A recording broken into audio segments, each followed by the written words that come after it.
Daniel submits his resignation on a Tuesday, not a Monday, not a Friday when it would feel dramatic.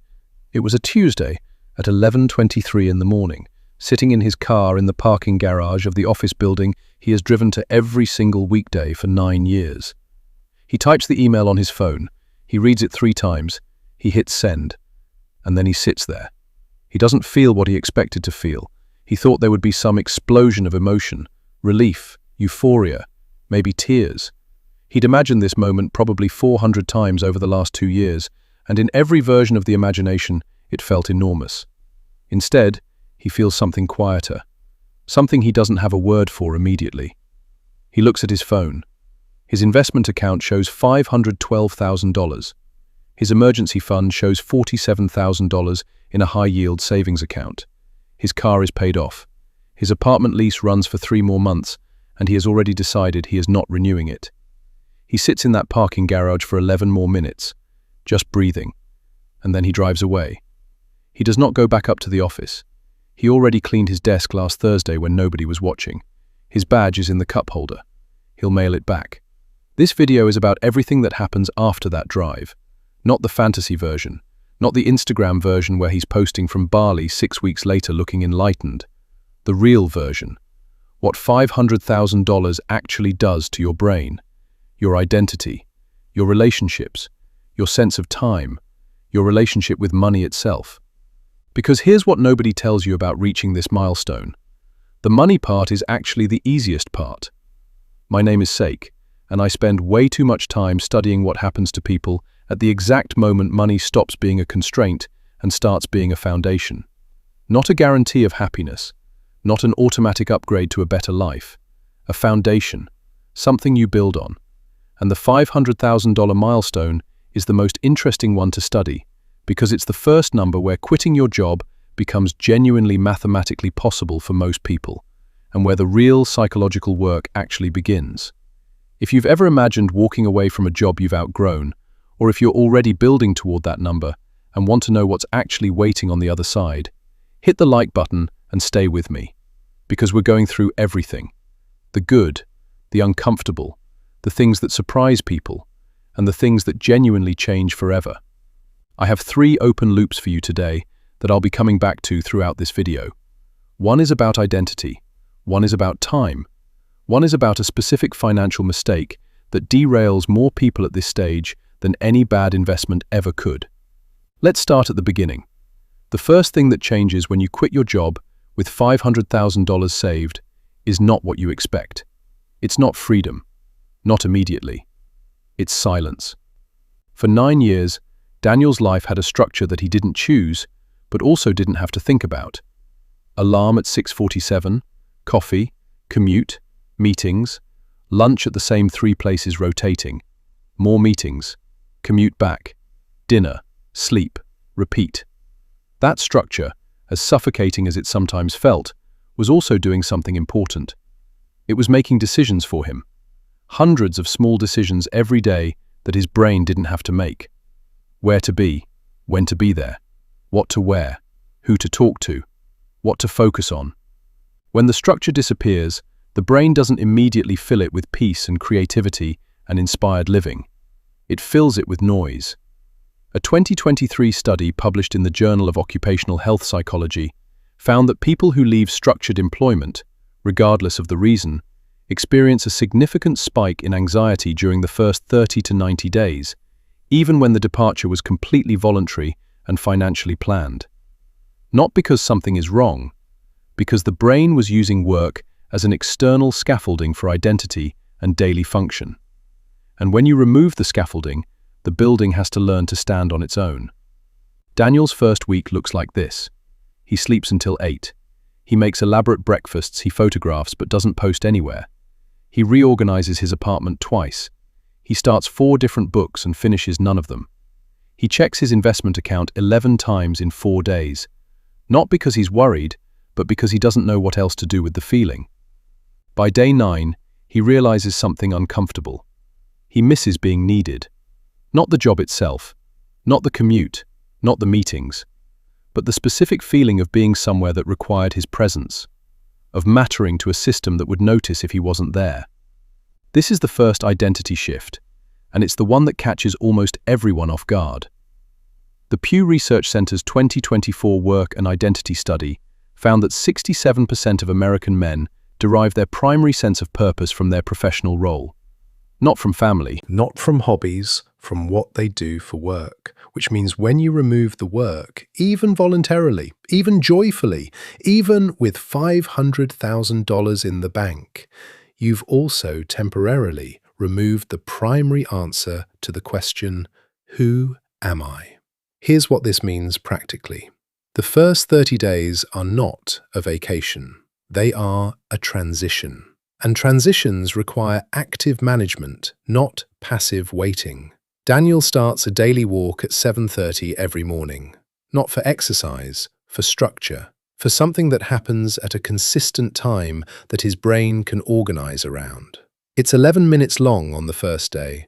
By day 30, it's 47 minutes, and he's thinking more clearly than he has in 4 years.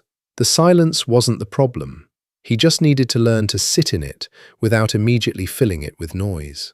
Let's talk about the math before we go any further, because the maths is both more reassuring and more complicated than most people realize. $500,000 invested in a broadly diversified index fund, earning an average 8% annual return, generates $40,000 per year using the classic 4% withdrawal rule. $40,000 per year, that's $3,333 per month. Now, is $3,333 a month enough to live on? The answer depends entirely on 3 variables: where you live, what you've built your life to cost, and how flexible you're willing to be. For someone living in rural Tennessee with a paid-off home and simple tastes, $3,333 a month is comfortable. For someone living in San Francisco with a $3,200 rent payment, it's mathematically impossible. This is why $500,000 is not a universal finish line. It is a conditional finish line. And the condition is whether your life is built to fit inside the income it generates. But here's what $500,000 does that no financial calculator fully captures. It buys you negotiating power you've never had before. Daniel spent 9 years in a job that paid him $94,000 a year. Good money, but not walkaway money. If his boss asked him to do something unreasonable, work through a vacation, take on a project he hated, absorb a colleague's workload without additional compensation, Daniel's options were limited. He could push back. But pushing back with no financial cushion is a completely different conversation than pushing back with $500,000 in investments and zero debt. The Harvard Business School negotiation research is clear on this. The single most important factor in any negotiation is your BATNA, your best alternative to a negotiated agreement.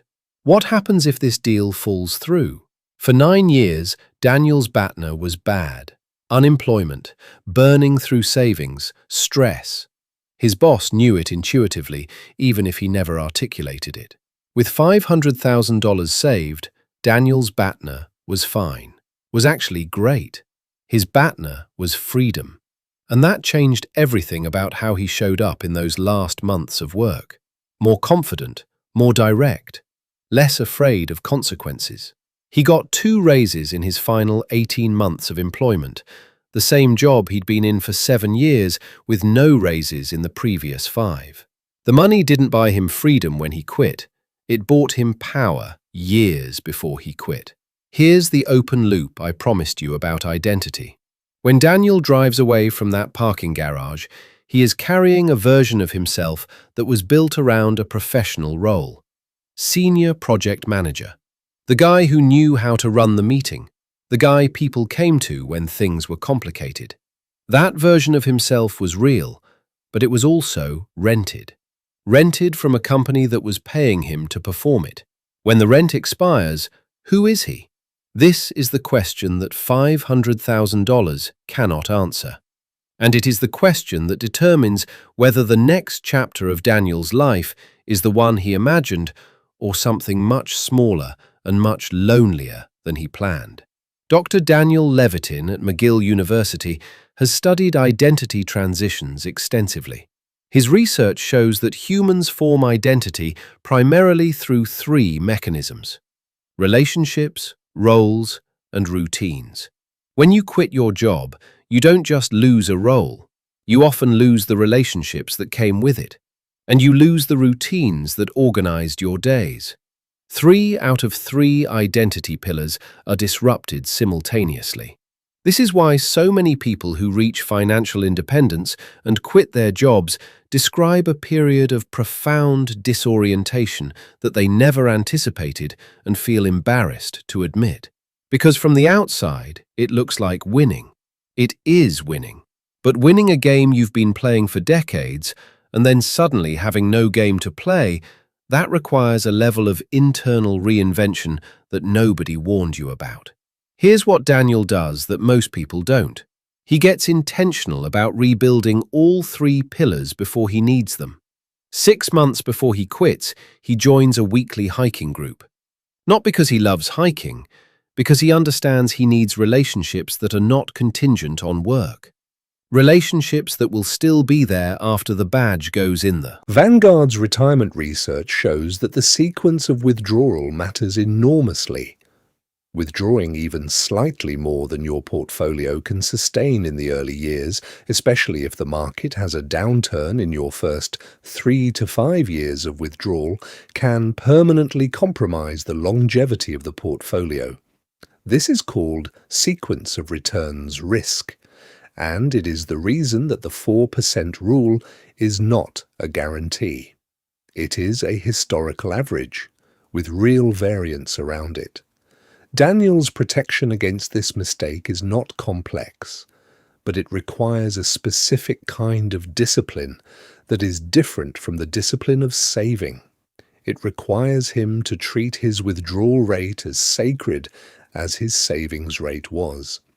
He sets a monthly budget of $3,200, slightly below his 4% withdrawal rate, and he tracks it the same way he tracked his savings for years, not obsessively, but honestly.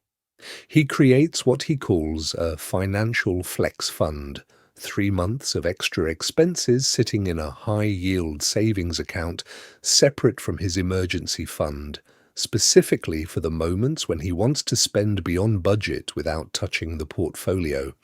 And he sets a personal rule.